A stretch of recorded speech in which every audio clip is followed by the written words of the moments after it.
Most buyers chase the school district premium. Smart money is looking at something else entirely. And if you've been watching what's happening in Decatur right now, you already know something has shifted.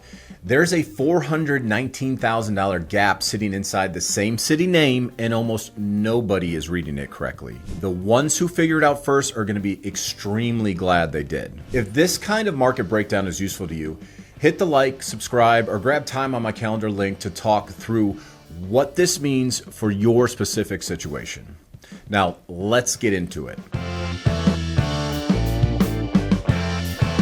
The numbers look confusing on the surface. Broad DeKalb County average values are sitting around $282,893. Pulse City of Decatur School District sales and the median jumps to $702,137. That's not a rounding error. That's a $419,000 spread between two markets that share the same city name on the sign out front. Most people see that and think one thing: school district premium. Pay up for the test scores, get the appreciation, and you're done.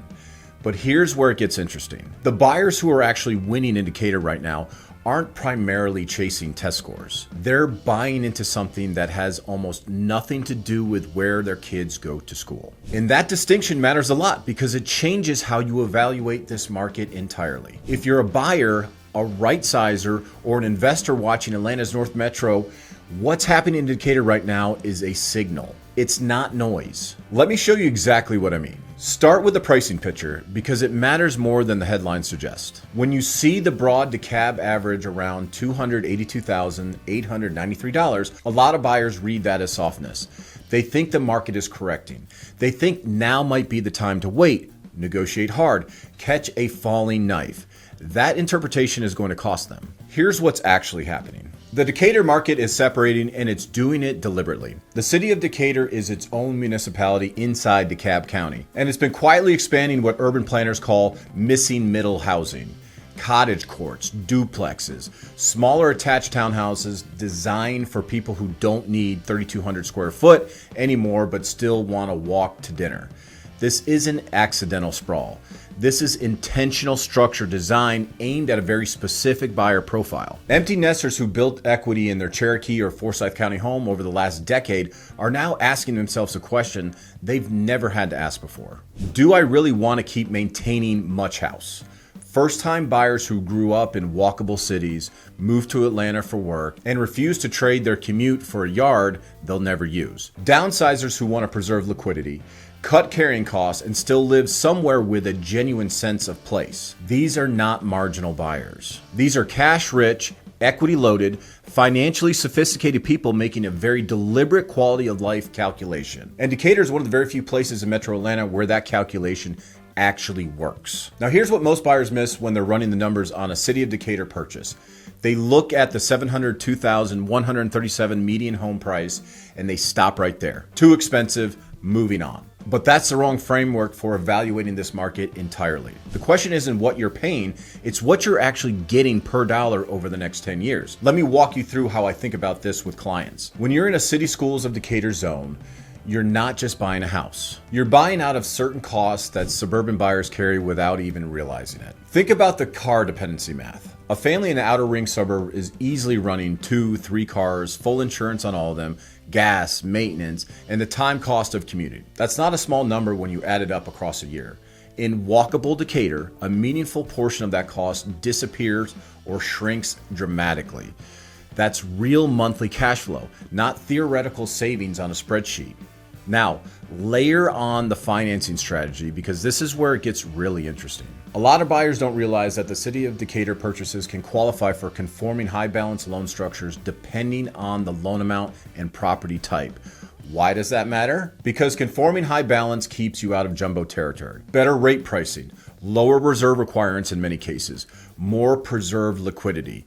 For move-up buyers or right-sizers who have equity to deploy, this is the difference between burning cash on a down payment and keeping that capital working somewhere else. If you're sitting on a paid down Cherokee County home and you're thinking about making a move, the conversation about how you structure that financing is at least as important as the price you negotiate on the house. Most buyers don't even know to have that conversation. And that brings me to the thing I really want you to sit with for a second.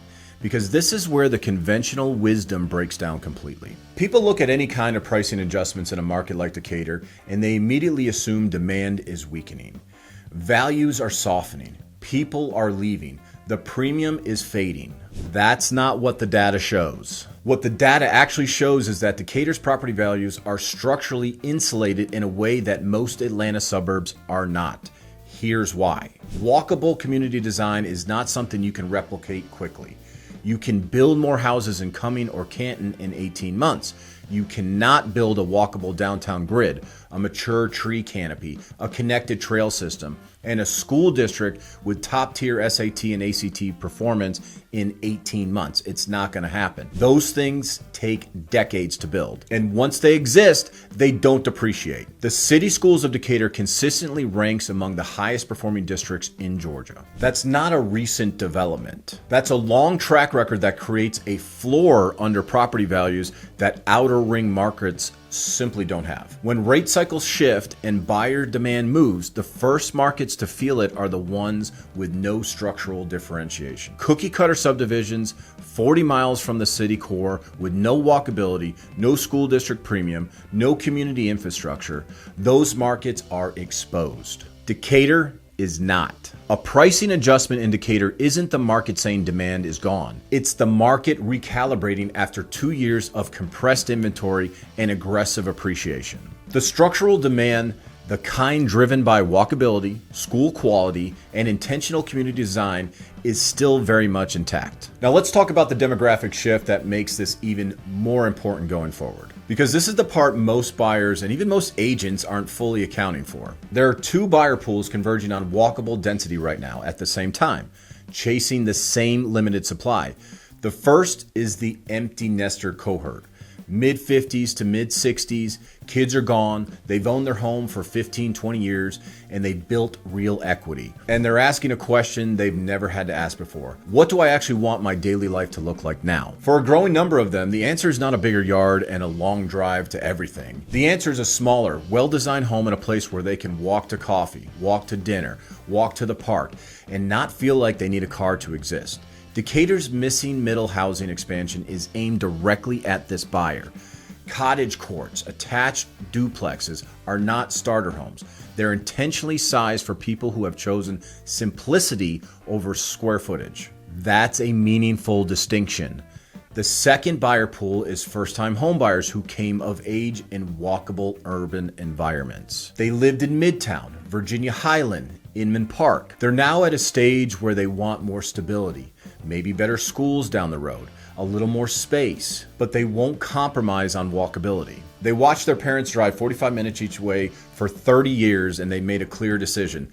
That's not the life they want. Decatur is one of the only places in Metro Atlanta that catches both of these buyers at the same time. And when you have two converging demand pools chasing structurally constrained supply, you don't get a market that collapses under rate pressure. You get a market that holds. Here's the practical takeaway. If you're watching this and you're actively in the market right now, comment below and I'll be happy to help.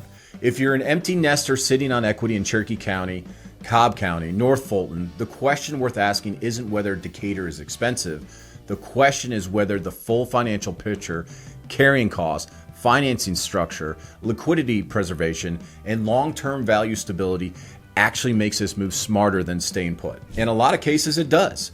And the buyers who run that full analysis instead of stopping at the sticker price are the ones who end up on the right side of this market. The $419,000 spread isn't a mystery once you understand what's actually driving it. Two different markets, two different buyer profiles, two completely different structural foundations. One is priced on comps, the other is priced on something that can't be built in 18 months. If you want to talk through what this means for your specific situation, whether you're buying, right-sizing, or just trying to figure out if now is the right time to move, grab time on my calendar link, scan the QR code, and if this breakdown was useful, hit the like and subscribe button. I do this kind of market analysis regularly for North Metro Atlanta, and if you're making a financial decision in this environment, you want to be working with current data, not headlines. The buyers who are winning right now aren't the ones waiting for perfect conditions. They're the ones who understand what they're actually buying,